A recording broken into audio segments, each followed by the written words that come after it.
उत्तर प्रदेश के मुख्यमंत्री योगी आदित्यनाथ जी आज 54 वर्ष अपने जीवन के पूर्ण कर रहे हैं और इस मौके पर हम सभी की तरफ से उनको हृदय से शुभकामनाएं और ईश्वर उन्हें दीर्घायु करें ताकि उनका आशीर्वाद हम सबको निरंतर मिलता रहे।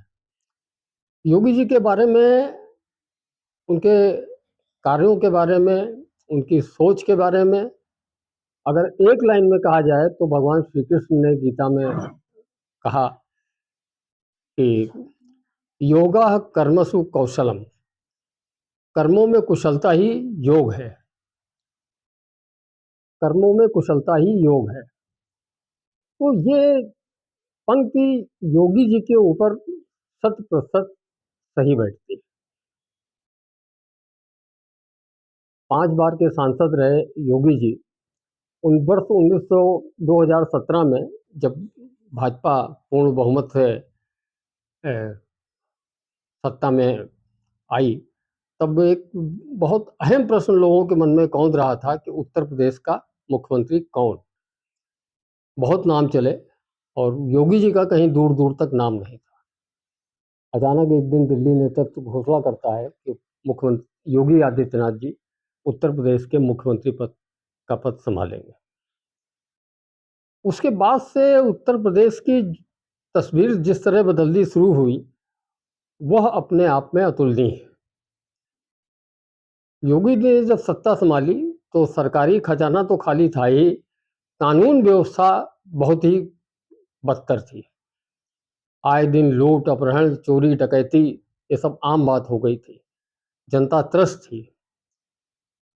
योगी जी के मिशन को, योगी जी के संकल्प को इसी से समझा जा सकता है कि भाजपा ने अपने घोषणा पत्र में वादा किया था कि 1 लाख तक का किसानों का कर्जा हम माफ करेंगे। 36,000 करोड़ रुपए जुटाना आसान नहीं था, लेकिन सतत मंथन करते हुए 1.5 महीने लगे पहली कैबिनेट की बैठक होने में, और किस तरह संसाधन जुटाएंगे, क्या करेंगे, और उसके बाद में सब करने के बाद पहली ही कैबिनेट बैठक में 36,000 करोड़ से किसानों का ऋण माफ किया गया। लोग जय जयकार उठे, जय जयकार कर उठे और समझ गए कि कथनी और करनी में शायद ही अंतर देखने को मिले। योगी जी ने इसे सिद्ध भी किया, बखूबी सिद्ध किया। योगी जी के सामने एक अहम चुनौती कानून व्यवस्था की थी।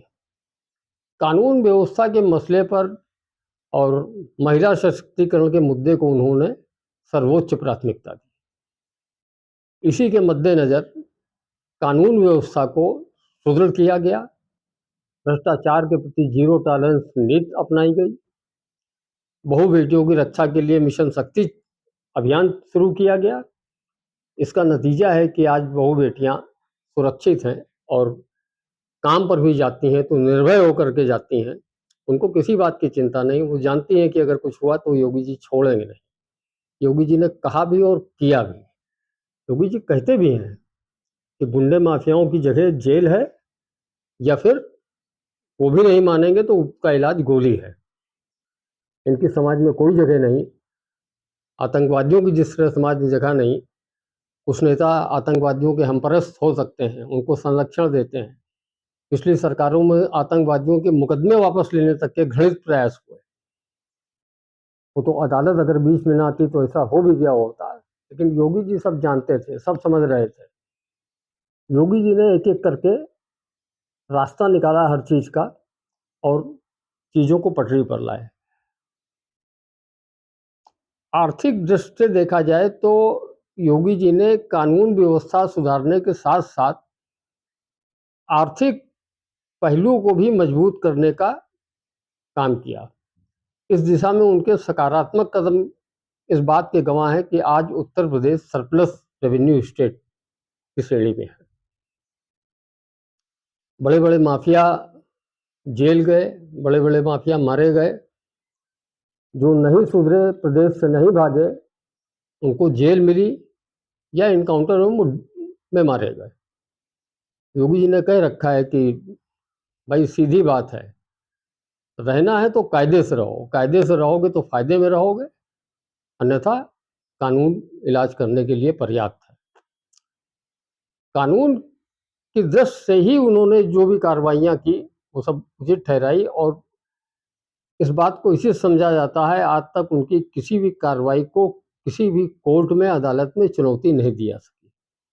और जब दी भी गई तो उसके सारे साक्ष्य, चाहे वो बुलडोज़र कहीं अवैध कब्जे हटाना हो, बुलडोज़र चलवाना हो, लोग उसको अक्सर, होता क्या है कि जब किसी माफिया के घर बुलडोज़र चलता है, किसी अवैध मदरसे बुलडोज़र चलता है, किसी अवैध बिल्डिंग भी चलता है, किसी अवैध बस्ती भी चलता है, तो लोग उँगली उठाते हैं कि बदले की भावना से कार्रवाई हो रही है। उसको लोग एक समुदाय से जोड़ने लगते हैं, लेकिन ये तथ्य सही नहीं है। उसका सबसे बड़ा उदाहरण मैं बताता हूँ कि यहाँ लखनऊ में इंदिरा नगर के किनारे कोकरेल के पास में पूरी अवैध मार्केट बनी हुई थी।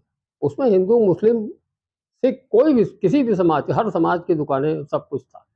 एक इलाका पूरा झोपड़पट्टी अवैध रूप से बसा ली गई थी। सरकारी ज़मीन पे अवैध रूप से कब्जा होना, सार्वजनिक रूप पे अवैध रूप से कब्जा होना, ये विकास की दृष्टि से भी घातक है और पर्यावरण की दृष्टि से भी बहुत घातक है। वहाँ क्या-क्या काम होते हैं, किस तरह के क्रियाकलाप होते हैं, इसका अंदाज़ा नहीं लगाया जा सकता। योगी जी ने कानूनन नोटिस दे करके सब साफ कराया और आज वहाँ बढ़िया सुंदर हरियाली भरा एक माहौल है। जहाँ तक बुलडोज़र चलाने की बात है, तो किसी माफिया के ऊपर सीधे बुलडोज़र नहीं चलाया गया। उसकी पड़ताल की गई, उसके मकान के कागज़ पत्र देखे गए और पाया गया कि भाई ये तो अवैध है, इतना हिस्सा अवैध है। तब उसके ऊपर बाकायदा नोटिस देने के बाद कार्रवाई की गई। तो जब इस तरह की कार्रवाइयाँ हो रही हैं, तो निश्चित रूप से समाज में एक ये संदेश जाता है कि भाई कानून है तो मानना पड़ेगा।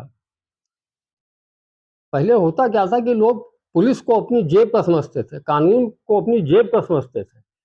लेकिन योगी जी ने सिद्ध कर दिया कि कानून है तो कानून से चलेगा, और कानून के राज में किसी की मनमानी और किसी की बड़बोलापन, किसी का ये सब नहीं चलेगा। आज उसका नतीजा है कि जब कानून व्यवस्था सुधरी, लोगों ने देखा कि यहाँ का माहौल स्वस्थ हो रहा है। यहाँ उत्तर प्रदेश में भय का माहौल हुआ करता था। उद्योगपति यहाँ अपनी फैक्ट्री लगाते थे, कारखाने लगाते थे और 6 महीने बाद छोड़ के भाग जाते थे। क्योंकि उद्योगों को ना पहुँच मार्ग मिल पा रहे थे, ना इंफ्रास्ट्रक्चर मिल पा रहा था, ना उनको सुरक्षा मिल पा रही थी, ना उनको बिजली मिल रही थी, ना उनको पानी मिल रहा था। तो उद्योग यहाँ से पलायन कर रहे थे।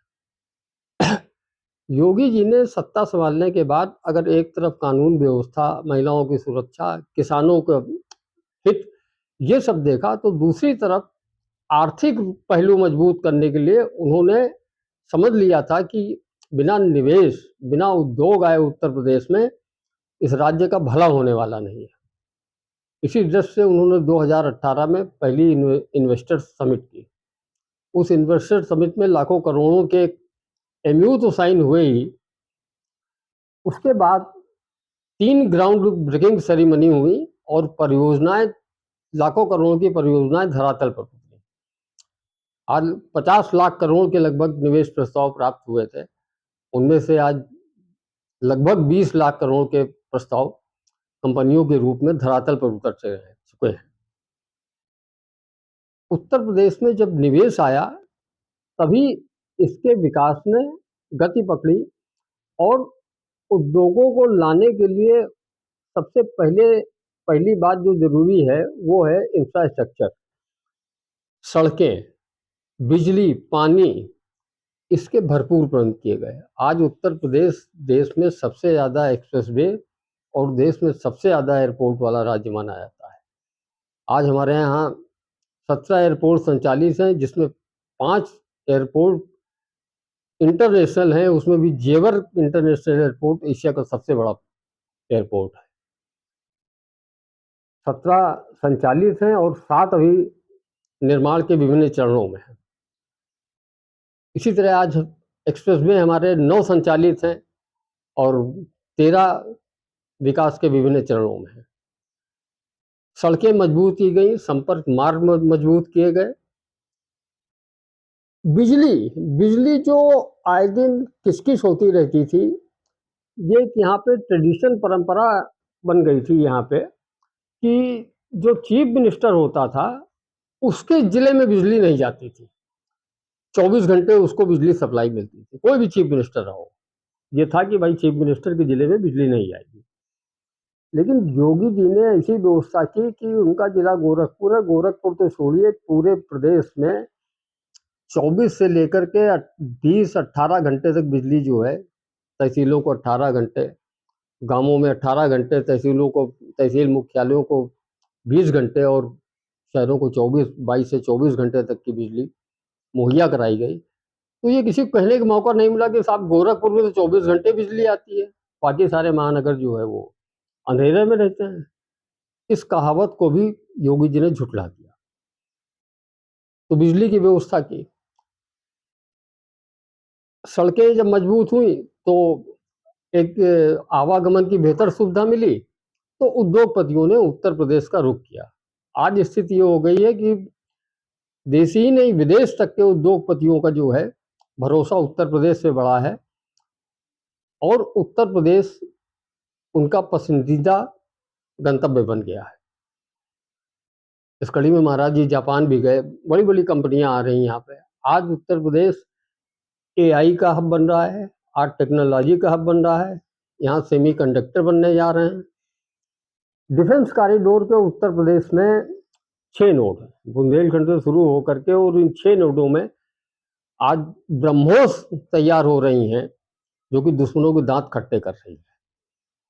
तो इतना सब कुछ देने के बाद उत्तर प्रदेश को मुख्यमंत्री योगी आदित्यनाथ इसलिए भाते हैं क्योंकि वो खरी खरी कहते हैं और खरा काम करते हैं। उनकी, वो चाहे सदन के अंदर हो चाहे सदन के बाहर हो, उनको जो कहना होता है वो स्पष्ट कहते हैं और उनका ये खरापन लोगों को भाता भी है। उत्तर प्रदेश के लोगों को तो खास तौर से भाता है। स्वास्थ्य की जहाँ तक बात है, 2017 से पहले तक यहाँ शायद 36 मेडिकल कॉलेज लगभग हुआ करते थे। आज एक जिले में एक मेडिकल कॉलेज है। कुल मिलाकर 83 मेडिकल कॉलेज हो चुके हैं। रायबली और गोरखपुर में एम्स संचालित है, वो कार्य कर रहे हैं। स्वास्थ्य की दृष्टि से अगर देखा जाए तो योगी जी बहुत, सांसद होने के दौरान भी जिस बात से सबसे ज़्यादा व्यथित रहते थे, पूर्वी उत्तर प्रदेश में खासतौर से गोरखपुर उसके आसपास के क्षेत्रों में जेई और जापानी इंसेफेलाइटिस का इतना प्रकोप था कि बच्चे तड़प तड़प कर जान निकल जाती थी बच्चों को, और उनकी तड़प तड़प कर मौतें होती थी। योगी जी ने उसको लोकसभा में भी कई बार इस मुद्दे को उठाया, लेकिन योगी जी ने सत्ता संभालने के बाद ऐसा नहीं है कि सांसद के रूप में उन्होंने लोकसभा में उठा दिया तो भूल गए, सर्वोच्च प्राथमिकता में रखा है इसको। आज हालत ये है कि यहाँ से इंसेफेलाइटिस जेई का समूल नाश हो चुका है उत्तर प्रदेश। मृत्यु दर में 0% हो गई है। तो जब किसी का दृढ़ निश्चय होता है, दृढ़ संकल्प होता है, सकारात्मक सोच होती है, उसकी दूरदर्शी अप्रोच होती है, तो निश्चित रूप से करने की लगन होती है। तो फिर अगर कोई करना चाहे तो ऐसा नहीं है कि इसी प्रदेश में हर चीज़ की जहाँ कमी थी, आज कैसे पूरी हो गई। अगर शासक चाह ले तो क्या नहीं कर सकता, इसको योगी जी ने सिद्ध कर दिया है। और प्रधानमंत्री नरेंद्र मोदी की जितनी योजनाएं थी, चाहे आवास संबंधी हो, चाहे वो उज्ज्वला योजना रही हो, उनकी 2014 के बाद शुरू की गई उनकी प्रधानमंत्री आवास योजना, और यहाँ उत्तर प्रदेश में पिछली सरकार में लागू नहीं हो पा रही थी, चंद मकान बने थे। 2017 के बाद से अब तक प्रधानमंत्री आवास योजना, ग्रामीण शहरी दोनों, मुख्यमंत्री आवास योजना और माफियाओं से जो भूमि उन्होंने अतिक्रमण उनका छुड़ाया, भूमि जमीन छुड़वाई, उसको मिला करके 60 लाख प्लस आवास लोगों को मुहैया कराए जा चुके हैं। उज्ज्वला योजना से गृहिणियों को धुएं से निजात दिलाई गई है। योगी सरकार ने उससे आगे इन योजनाओं को तो बखूबी लागू करवाए ही। योगी जी ने होली दिवाली एक एक सिलेंडर निःशुल्क देने का अपनी तरफ से ऐलान किया। योगी जी का एक विजन था ओडीओपी, एक जनपद एक उत्पाद। उन्होंने समझ लिया था कि बिना स्वदेशी के जो है हमारा भला होने वाला नहीं है, और प्रधानमंत्री नरेंद्र मोदी जी बार बार इस बात को कहते हैं कि स्वदेशी अपनाओ, और उन्होंने मेक इन इंडिया का नारा भी दिया था। योगी जी ने एक जनपद एक उत्पाद योजना लागू की, जिससे वहां के कारीगरों की, उस जनपद के लोगों की, वहां के लोगों की एक तरह से तस्वीर बदल गई। वो उत्पाद एक जनपद के फेमस, जिनको बाजार नहीं मिलता था, योगी जी ने उनको बाजार दिलवाया और टूल किट बांटी उनको, ताकि वो अपने परंपरागत हुनर को जो है जिंदा रख सके और अधिक से अधिक और अच्छा काम हो सके। उसका नतीजा ये हुआ कि योगी जी की शुरू हुई योजना केंद्र सरकार ने 2020 के बजट में इसकी व्यवस्था की। सारे देश में ओडीओपी की योजना लागू की गई। ये है योगी जी। योगी जी आज भी बराबर परिश्रम करते हैं। मुझे कोरोना काल की याद आती है। कोरोना काल में योगी जी वैसे भी 4-5 घंटे शायद सोते होंगे। उनकी मेहनत का परिणाम ये था कि खुद कोरोना ग्रस्त हुए, लेकिन उनकी बैठकों में, उनकी समीक्षाओं में एक एक पल की निगरानी करते रहे कि कैसे क्या होगा। इसका नतीजा ये निकला कि योगी जी अपने पहले ही कार्यकाल में विदेशों तक फेमस हुए। ऑस्ट्रेलिया के सांसद ने यहाँ तक कहा, हमको योगी जी जैसा जो है कोई अगर मिल जाए तो तस्वीर सुधर जाएगी। ये कोरोना काल में बड़ी उपलब्धि थी। उत्तर प्रदेश सबसे बड़ा राज्य है, सबसे ज्यादा आबादी यहाँ पर। इसके बावजूद कम से कम क्षति यहाँ पे हुई, और ज्यादा से ज्यादा काम करके लोगों को जो है एक तरह से जीवन उनको सुरक्षित करने का उनका काम किया। ये योगी जी का विजन है, प्रधानमंत्री का मार्गदर्शन है, और योगी जी के नेतृत्व में उत्तर प्रदेश निरंतर जो है प्रगति कर रहा है। योगी जी किसी एक क्षेत्र में ही नहीं। अब आप देखिए कि आजकल पर्यावरण को लेकर के पूरे संसार में जो है हाहाकार मचा हुआ है कि कैसे पर्यावरण को सुरक्षित रखा जाए। आज ही पर्यावरण दिवस है, विश्व पर्यावरण दिवस। तो आज ही के दिन योगी जी जो है अवतरित हुए। आप इसको यूं समझ सकते हैं कि प्रकृति ने जैसे एक मोह जो प्रकृति का होता है, वो योगी जी को जन्म से ही दे दिया। वो एक साधक, एक युवक जो धर्म पथ पे गया, धर्म और अध्यात्म के पथ से होते हुए फिर राजनीति की रफ्तीली राहों पर बढ़ा, और तेजी से बढ़ा। आज पूरे विश्व में जो है उसका नाम है, वो है योगी आदित्यनाथ। योगी जी पर्यावरण के बारे में इतना चिंतित रहते हैं कि उन्होंने समझ लिया था कि उत्तर प्रदेश में वृक्षावरण बनाए हुए वन क्षेत्र बढ़ाए बिना जो है प्रदूषण की समस्या से निजात पाना मुश्किल है, लोगों को सांस लेना मुश्किल हो जाएगा। आज उसका नतीजा है कि हम 236 करोड़ पौधे जो है 9 साल में रोप चुके हैं उत्तर प्रदेश में। इस बार 35 करोड़ पौधे लगाने का लक्ष्य रखा गया है, और आज ही से योगी जी ने 5 करोड़ पौधे एक दिन में लगाने का, शाम तक, रात तक उसका रिकॉर्ड आ जाएगा। आज 5 करोड़ पौधे जो है लगाए जा रहे हैं। कुकरेल में वन क्षेत्र में आज योगी जी ने उसका पौधारोपण करके इसका शुभारंभ कर दिया है। तो आपका अगर विजन, आपकी दृष्टि, आपका सोच अगर ये स्पष्ट है, सकारात्मक है और विकासशील है, गतिमान है, और करने की आपके अंदर दृढ़ निश्चय और दृढ़ संकल्प है आपका, तो फिर उसके परिणाम भी दिखाई पड़ते हैं। 9 सालों में उत्तर प्रदेश की तकदीर बदली है, और उत्तर प्रदेश की तस्वीर भी बदली है। आज उत्तर प्रदेश एक गति के साथ विकास के रास्ते पर बढ़ रहा है और ऐसी आशा पूरे प्रदेशवासियों को है कि योगी जी इसी तरह प्रदेश को विकास की ऊंचाइयों तक ले जाएंगे।